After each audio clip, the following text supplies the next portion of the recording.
Katika siku nyingine ya leo tuna somo linalosema mwalimu wa ajabu. Katika dunia tunayoishi hii kuna walimu wengi sana. Lakini leo tutaenda kuangalia mwalimu wa ajabu. Tuombe. Asante Mungu. Tunahitaji unene nasi tena katika siku ya leo. Tufahamishe mwalimu wa ajabu ni yupi. Ndivyo tunavyoomba katika jina lako Yesu Kristo. Amina. Ukisoma katika Isaya 9 mstari ule wa 6, Biblia inatueleza na kusema kwamba maana kwa ajili yetu mtoto amezaliwa, tumepewa mtoto mwanamume, na uweza wa kifalme utakuwa begani mwake, naye ataitwa jina lake Mshauri wa Ajabu, Mungu mwenye nguvu, Baba wa milele, Mfalme wa amani. Biblia inathibitisha na kusema kwamba tumepewa mtoto mwanamume, na uwezo wa kifalme utakuwa begani mwake, naye ataitwa Mshauri wa Ajabu. Biblia Isaya alitabiri ujio wa Yesu Kristo, maana Yesu alizaliwa, na Yesu alipozaliwa alikuwa katika hekima na kimo akimpendeza Mungu pamoja na mwanadamu. Katika ukuaji wake alikuwa akifanya mambo yaliyoshangaza ulimwengu. Hata watu wazima walikuwa wakitazama matendo yake, yalikuwa yanazidi ufahamu wao. Kila tendo alilolifanya Yesu lilikuwa likishangaza na lilikuwa lina fundisho ndani yake. Katika dunia hii imejaa walimu wengi. Kuna walimu wa shule, kuna washauri, kuna viongozi, kuna wazazi.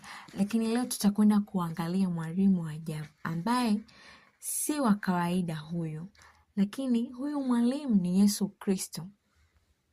Yesu hakuwa tu mwalimu wa maneno, bali alikuwa ni mwalimu wa maisha. Alikuwa ni mwalimu wa kweli, na alikuwa ni mwalimu wa milele. Yesu hufundisha kwa mamlaka. Yesu alikuwa akifundisha kwa mamlaka. Alikuwa ni tofauti na walimu wengine. Yesu alifundisha kwa nguvu na kwa mamlaka. Katika Mathayo 7 mstari ule wa 28, Biblia inatueleza. Mathayo 7 mstari ule wa 28, Biblia inatueleza Yesu alikuwa ni mwalimu mkuu. Biblia inasema ikawa Yesu alipoyamaliza maneno hayo, makutano walishangaa mno kwa mafundisho yake, kwa maana alikuwa akiwafundisha kama mtu mwenye amri, wala si kama waandishi wao. Biblia inathibitisha mafundisho ya Yesu. Alikuwa akifundisha kwa mamlaka, mtu mwenye amri. Yesu alifundisha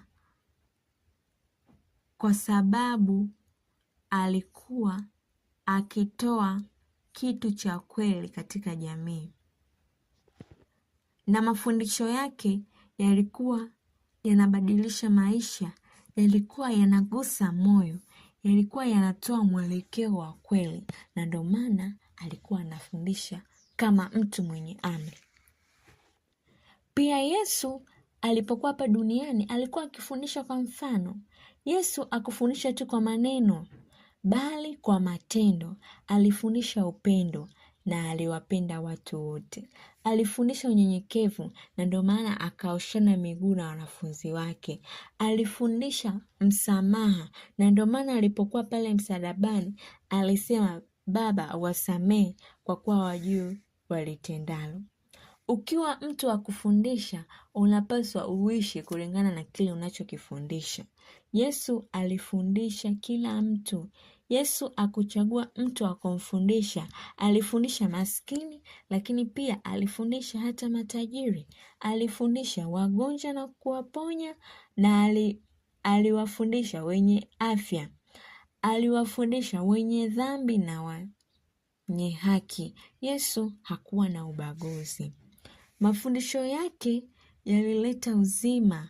Yesu si mwalimu wa kawaida. Yeye alikuwa akifundisha na watu walikuwa wakipata uzima, na watu walikuwa wakirejea, wakiacha dhambi na kurejea kwa Yesu.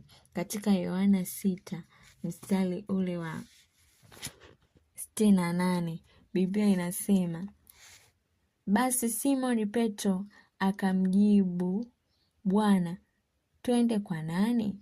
Wewe unayo maneno ya uzima wa milele. Simoni alithibitisha kwamba Yesu ana mafundisho ya uzima wa milele. Tunapaswa kujifunza kwake. Mathayo 11 mstari ule wa 29, Biblia inaeleza. Mathayo 11 mstari wa 29, Biblia inaeleza hapo.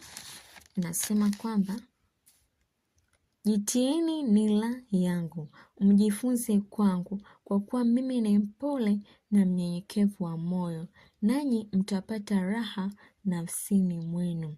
Yesu anatoa wito katika siku ya leo. Tujifunze kwake, tujitie nila yake, tujifunze kwake, kwa kuwa yeye ni mpole na mnyenyekevu wa moyo. Yesu anatuita katika siku ya leo, tujifunze kwake. Tukijifunza kwa Yesu, tutakuwa watu wa mfano, tutakuwa watu wa kuigwa, tutakuwa watu wa kubadilisha wengine kumfuata Yesu. Mungu atusaidie katika jina la Yesu Kristo, amina. Tuombe. Asante Mungu, tumejifunza maneno yako. Wewe ni mwalimu mkuu. Wewe si mwalimu wa kawaida. Wewe ni zaidi ya mwalimu. Tusaidie tukafanane na wewe. Tuongoze katika jina la Yesu Kristo, amina.